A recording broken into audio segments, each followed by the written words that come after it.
ये सिर्फ एक पहाड़ नहीं, सदियों से सर उठाए खड़ा एक जीता जागता किताब है, जिसके किसी अध्याय पे है अद्भुत प्रकृति तो किसी पे आध्यात्मिकता।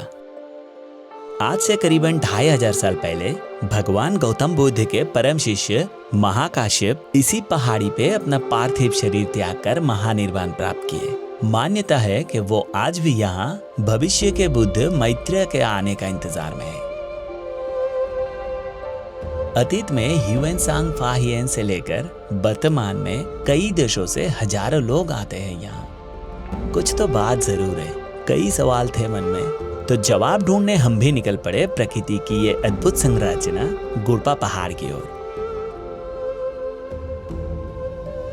बिहार के गया शहर से लगभग 40 किलोमीटर की दूरी पे ये छोटा सा स्टेशन गुड़पा।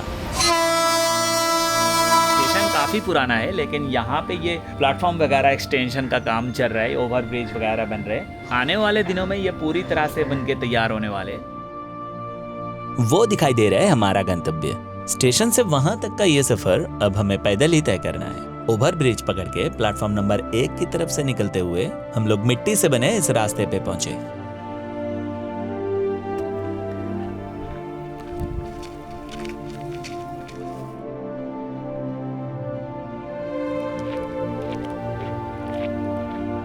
इस रास्ते से होते हुए धीरे धीरे पहाड़ के नजदीक पहुंच गए हम लोग। अभी पहुंचे हैं ये चोटिन के पास, और एग्जैक्ट इसी पॉइंट से ये स्टेयर्स की चढ़ाई शुरू होती है। मतलब जो 1680 सीढ़ी चढ़ना है हमें ऊपर पहुंचने तक, उसकी शुरुआती पॉइंट ये इसी चोटिन के पास है। स्टेशन से लगभग 1.5 से 2 किलोमीटर की दूरी तय की है हम लोग। 5-10 मिनट यहाँ रेस्ट करके फिर चढ़ाई शुरू करेंगे। एनर्जी देख रहे हो इन नन्हे बदमाशों के? इन लोगों के साथ वाइब करके मेरा भी एनर्जी दुगना हो चुका था। वैसे तो ये ट्रेक उतना चैलेंजिंग नहीं है, हाँ, पर बहुत ही खास और इंटरेस्टिंग जरूर है। चलिए धीरे धीरे सब पता चल जाएगा। सब जानवर जंगली वाला तो सब भाग गए। काफी तेज धूप है। पूरा दिन ऊपर बिता के फिर शाम होने से पहले नीचे उतरने का प्लान बनाकर ही हम लोग आए थे। सो इसीलिए ये डे टाइम पे चढ़ रहे, वरना अर्ली मॉर्निंग अगर ट्रेक स्टार्ट किया जाए तो सबसे बेहतर होगा। और हाँ, ये रिकमेंडेशन सिर्फ उनके लिए था जिन्हें बस ट्रेक करते हुए तकलीफें कम चाहिए। और अगर आपको कुछ स्पेशल एक्सपीरियंस करना है तो हमारे तरह ऊपर टॉप पे बैठ के डूबते हुए सूरज को विटनेस करने का प्लान बनाकर ही चलिए। जंगलों के बीच में से चढ़ाई है, so on the way water वगैरह नहीं मिलने वाले।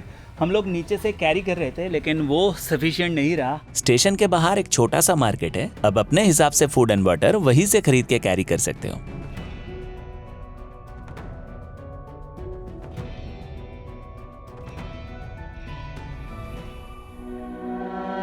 क्या आप अंदाजा लगा पा रहे हो ये सामने क्या है?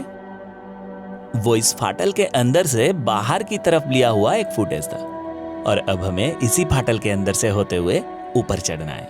ऐसे ही नेचुरली क्रिएट हुए माउंटेन फॉल्ट यानी फाटल इस पूरे पहाड़ में कई सारे मौजूद हैं। नीचे थोड़ा सा फिर भी पैसेज था, लेकिन यहाँ आके दोनों साइड में मेरा बॉडी टच हो रहा है। यहाँ पे थोड़ा सा वाइड है, अब रास्ता भी लेफ्ट की तरफ जा रहा है यहाँ से।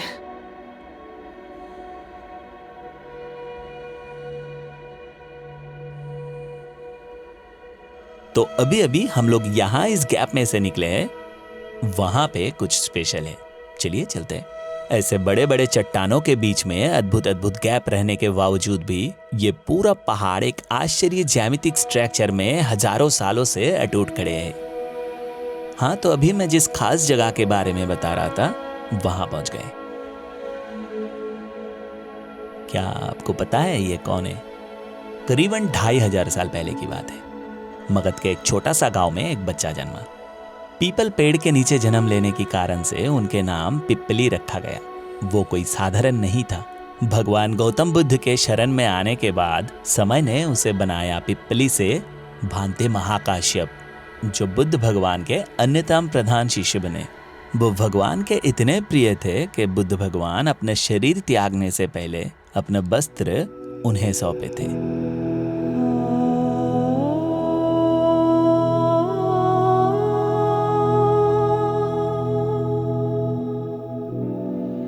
समय बीतता गया।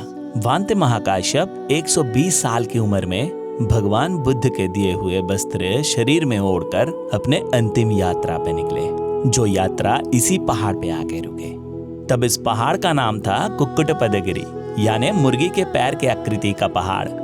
माना जाता है कि महाकाश्यप के आगमन को स्वीकारते हुए इस पहाड़ के ये 3 पत्थर एक दूसरे से अलग होकर जगह बनाए, उस जगह पे उन्हें अनंत काल के लिए विराजने का अवसर देने के लिए। वो यहाँ इन 3 पत्थरों के बीच में ध्यान में बैठे। ऐसे स्थिति में जब उनके सारे शिष्य के आंखें आंसू से नम हो रहा था, तो उन सबको दिया हुआ उनका अंतिम आश्वासन ये था, मैं कहीं नहीं जा रहा हूँ, मैं इसी पहाड़ी पे इंतजार करूंगा भविष्य के बुद्ध मैत्रेय के आने का।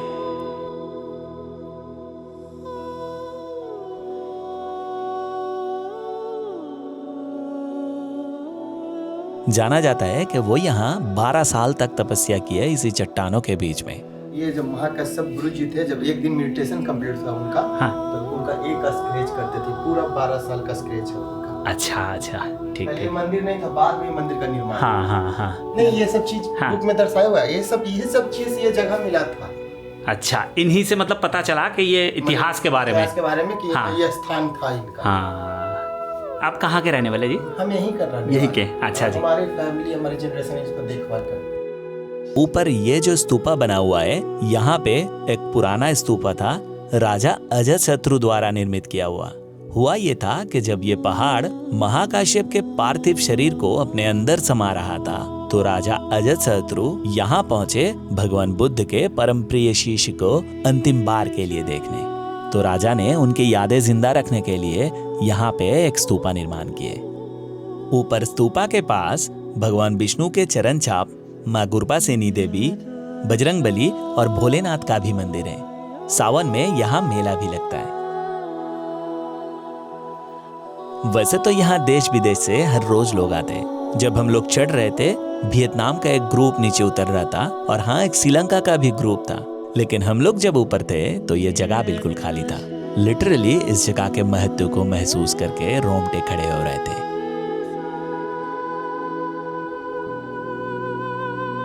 ये मेरा सौभाग्य है कि कुदरत ने मुझे इस पावन भूमि पे कुछ वक्त बिताने का मौका दिए। यहाँ टॉप पे बैठ के ढलते हुए सूरज को देखने का अनुभव कई दिनों तक ताजा रहेगा। ऊपर ये कुछ भाई मिले, रोनी, अनिकेत और देवेंद्र। इन्होंने हमें काफी मदद भी की। भांते महाकाश्यप आज भी इस गुरपा पहाड़ी पे भविष्य के बुद्ध मैत्रेय के आने का इंतजार में विराजमान है। तो उन्हें नमन करते हुए अब इस जगह से विदाई लेने का मुहूर्त आ चुका था।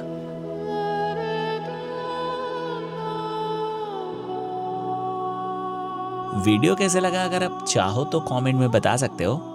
चलिए मिलते हैं किसी नए सफर में बहुत जल्द।